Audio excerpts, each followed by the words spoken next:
और बच जाओगे। तो इतनी शक्ति और इतना महत्ता बता दी है गृहस्थ की कि कभी कभी साधु की भी वो महिमा नहीं बताई है। जितने भी चमत्कार हुए गृहस्थ नारी और पुरुष के हुए हैं। अगर 16 सती सावित्री की कथा है तो इसी ब्रह्मचर्य की कथा है कि मैंने अगर इसके अलावा किसी को चाहा हो तो आग मुझे तू भस्म कर दे, और आग भी क्या बन गया? पानी बन गया। सीता का उदाहरण देख लो। मनोरमा ने चलनी से पानी निकाल दिया। पुरुष का तो केवल एक उदाहरण है, स्त्री का 16 उदाहरण है। स्त्री में 16 सावित्रियां हैं, लेकिन पुरुष में एक है सुदर्शन, कि उसके पास भी आए तो उसने स्वीकार कर लिया, मैंने संकल्प किया इस स्त्री को छोड़ करके। पुरुष और स्त्री में अंतर बता दिया है जिंदगी में। इसलिए स्त्री को लकड़ी का पात्र कह दिया गया, पुरुष को तो स्टील का पात्र कहा गया है। एक बार विवाह हो गया, एक बार संबंध हो गया, उसका जीवन खत्म है। शास्त्रों की कथन है ये। शास्त्र की चीजें बिल्कुल अलग है। और संयम कितनी महिमा बता दी है कि एक कन्या एक गुरुकुल में पढ़ रही है और एक बालक भी एक गुरुकुल में पढ़ रहा है, और दोनों गुरुकुल में पढ़ रहे थे। अंतिम समय आया और अंतिम समय आया गुरुकुल को छोड़ने का, तो दोनों ने संकल्प कर लिया। और इधर एक नगर में सेठ था, उनने भी मुनराज के पास गया और मुनराज के पास जाकर के संकल्प कर लिया कि महाराज मैं अपने जीवन में 84,000 मुनियों को आहार कराऊंगा, फिर संन्यास ले लूंगा। कितने मुनराज को? 84,000। लेकिन वो रोज पढ़ गाने के लिए खड़ा होता, लेकिन 84,000 मुनराज किसे बोलते हैं? उन्हीं को कराओ तो हो भी जाए। लेकिन अलग अलग 84,000 संकल्प ले लिया। वर्षों तक एक चौका लगा दिया कि कोई भी महाराज आए और मैं आहार कराऊं। एक बार नगर में मुनराज आए, बोले महाराज ये संकल्प को कैसे पूरा करूं? मैंने तो सोचा था कि संकल्प पूरा हो जाएगा तो संन्यास लूँगा, क्योंकि मेरे मन में आहार देने की तीव्र भावनाएं होती है। बोले कुछ भी मत कर, अब तो मुनराज को आहार करा रहा, उसके पहले संकल्प कर ले कि मैं दंपत्ति को आहार कराऊंगा। बोले दंपत्ति को भोजन कराने से 84,000 मुनिराज का पुण्य कैसे मिल जाएगा? बोले कुछ भी नहीं है, पुण्य मिलेगा। तो भंडारा लगा रहा है, भोजन करा रहा है, ऊपर लगा दे सफ़ेद जो काला चंदोवा, और दंपत्ति को भोजन कराता जा।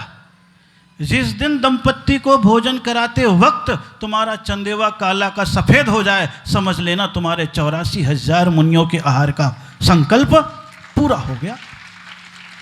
अब वो रोज भोजन करा रहा है दंपत्ति को। किसको करा रहा है? दंपत्ति को भोजन करा रहा है। दंपत्ति को रोज आते, रोज भोजन करते और रोज देखता। महीनों बीत गए, महीनों बीत गए और महीनों बीत गए। चल रहा है उधर, देख रहा कि एक दिन एक दंपत्ति आए और जैसे वो भोजन करके जाने लगे तो इधर देखता है ऊपर काला चंदेवा सफेद हो गया। वो उस दंपत्ति को पकड़ लेता है। बोले अरे ये क्या, तुम्हारे जीवन में ऐसा कौन सा संयम है? बोले अरे क्यों, ये ऐसे क्यों पूछ रहा है? ये अवधि ज्ञानी श्रावक तो नहीं? बोले नहीं, मुनिराज ने बताया है। क्या बताया है? कि जिस दंपत्ति के भोजन कराने से ये काला चंदेवा सफेद बन जाएगा, उस दिन तुम्हारे 84,000 मुनियों के आहार का पुण्य संकल्प पूरा हो जाएगा। बोले तुम्हारे साथ इतना बड़ा पुण्य कैसे है? उन्हें सब बात याद आ गई कि जब दोनों थे गुरुकुल में पढ़ते थे, एक ने संयम ले लिया, कन्या ने मैं शुक्ल पक्ष में ब्रह्मचर्य रखूंगी। वो लड़का भी पढ़ता था गुरुकुल में अलग से, उसने नियम महाराज से ले लिया था मैं कृष्ण पक्ष में रखूंगा। और इत्तेफाक दोनों की शादी हो गई। फर्स्ट नाइट दोनों पूछते हैं कि इंतजार करो। बोले क्यों? मैंने महाराज से नियम लिया है। बोले अब तो नहीं, अब तो आज जब विवाह को छोड़ो रक्षाबंधन मना लो दोनों। बोले क्यों? बोले मैंने कृष्ण पक्ष का लिया है। और बोले तूने शुक्ल पक्ष का लिया है। एक कृष्ण पक्ष का है और एक शुक्ल पक्ष का। शादी भी करी है। शादी करने को उपरांत वो दिन वो रात दोनों भाई बहन के रूप में रक्षाबंधन सा मना लिया, संकल्प ले लिया। बोले ये बात किसी को पता लगनी नहीं चाहिए, दोनों अपन रहेंगे और संयम से अपना जीवन जी रहे हैं। और वो जीवन में ऐसा आया कि वो संकल्प उनका चलता रहा और वो शुद्ध पवित्रता। जब उस कक्ष में भोजन के लिए गए तो काला चंदेवा भी सफेद हो गया। बोले क्यों? क्योंकि तुम्हारे पास भोग का साधन है, फिर भी तुमने त्याग किया, इसलिए तुम महान हो। हमने तो पूरा छोड़ ही दिया, तो हमारी विरक्ति तो स्वाभाविक हो गई। उसने देखा अब तो हमारी पोल खुल गई है, इसलिए वो सेठ भी मुनि बन गया और वो कन्या और पुरुष दोनों और कोई नहीं थे। जैन शास्त्र में नाम आता है विजय और विजया, ये दोनों के दोनों थे, नाम भी दोनों का मिला। विवाह दोनों के दोनों वैरागी बन गए, सन्यासी बन गए, दीक्षित हो गए, हिंसा का त्याग करा दिया गया है। इसलिए बाहर का आकर्षण तुम्हें खींचेगा, लेकिन भीतर की विरक्ति तुम्हें उससे बचाने का काम करेगी।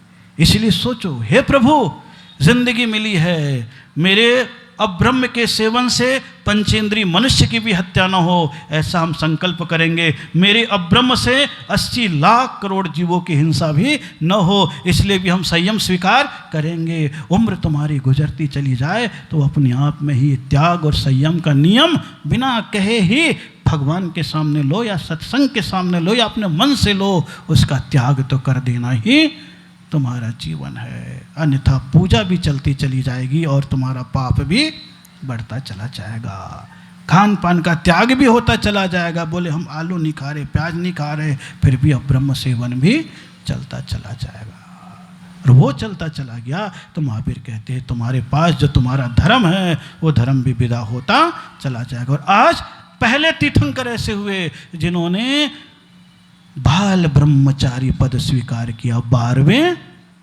वासु पूज्य, कौन से भगवान, कौन से भगवान, ये कौन से तीर्थंकर थे?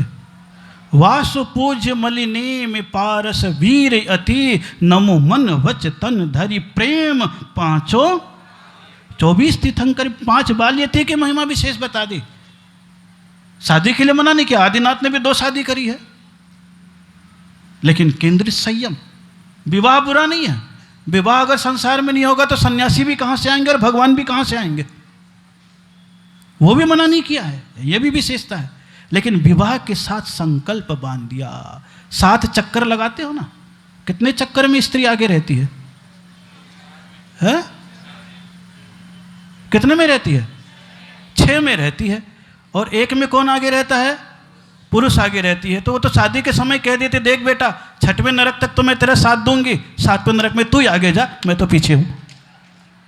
7 फेरे लगते हैं। स्त्री 6 नरक तक चली जाती है, कहां तक जाती? 6 तक जाती, 6 में आगे कर दिया। और 7वां नंबर जैसे आता है तो पुरुष आगे आ गया। सब जगह की अलग अलग परंपरा है, कहीं 4 है, कहीं 3 है, कहीं बरोबर है। ये व्यवहारिक चीजें आपसे कुछ इंगित कर रही है, इसलिए ये मत सोचो कि ये चंद्रमुखी है जिसे हम स्वीकार कर ले। कब वो सूर्यमुखी होकर के घर में कलह पैदा कर दे और बाद में ज्वालामुखी होकर फूट पड़े, तुम कहीं के भी ना रहो। इसलिए दोनों का संबंध ऐसा बता दिया गया है। उठे जागे और वो बाल ब्रह्मचारी तीर्थंकर। सोचो, हम अगर आदिनाथ के अनुयायी हैं तो भी गृहस्थ जीवन में ब्रह्मचर्य को स्वीकार करेंगे, और अगर महावीर के अनुयायी हैं तो भी हम कीचड़ में पांव ही नहीं डालेंगे। दोनों तरफ से तुम्हारा भला है, दोनों तरफ से क्या है? तुम्हारा भला है। थोड़ी देर का आनंद है, बोले उसके उपरांत कुछ भी, शक्ति क्षीण होने के उपरांत तुम्हारी ही पत्नी तुम्हारी उपेक्षा करने लग जाएगी, गाली खाने लग जाओगे। ये दुनिया की एक रीत है, उस रीत से प्रीत करना ही संसार में स्वयं को फंसाना है। इसलिए वासुपूज्य भगवान और उत्तम ब्रह्मचर्य अनंत चतुर्दशी। कौन सी 14 है आज? अनंत 14। संयम सबके जीवन में आए। बच्चे हैं, शिक्षा जब तक ग्रहण कर रहे हैं तब तक मन से संकल्प कर ले, हम ब्रह्मचर्य का पालन करेंगे। विवाहित अपने जीवन में सारे पर्व त्योहार दिन मास का संकल्प कर ले, ताकि आपके पाप तो थोड़े बचते चले जाए। बाकी जीवन आपका स्वतंत्र है, जैसा आप जीना चाहे। बाहर बहती हुई उपयोग की धारा को अंतर्मुखी बनाने की चेष्टा करो, ताकि केवल संतान का जन्म न हो, तुम्हारे भीतर से भगवान का जन्म हो। यही ब्रह्मचर्य की महिमा है, इसके अलावा और कुछ भी नहीं है। उठो, जागो, अपनी चेतना को पहचानते हुए सत्य धर्म के प्रति आगे बढ़ो, इसी पुनीत भावनाओं के साथ। ओम नमः। आपस में जय जिनेन्द्र। निर्वाण कांड पढ़ लो। लड्डू चढ़ाने वाले आ जाएं। कौन है? 10 उपवास वाले ना आज तो? जी जी हाँ, वही ना 10 उपवास वाले। जिन्हें 10 उपवास से कर रही हैं। चलिए आ जाइए, कौन है?